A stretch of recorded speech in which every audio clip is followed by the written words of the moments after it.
Report!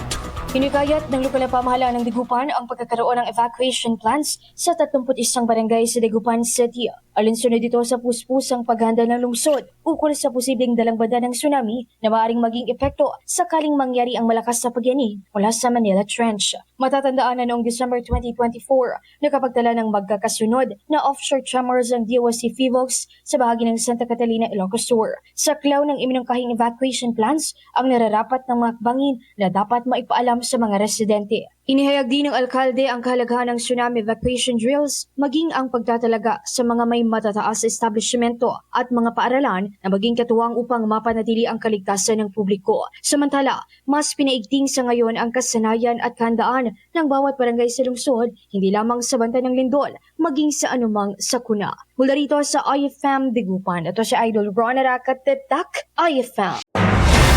IFM News. IFM News. IFM News.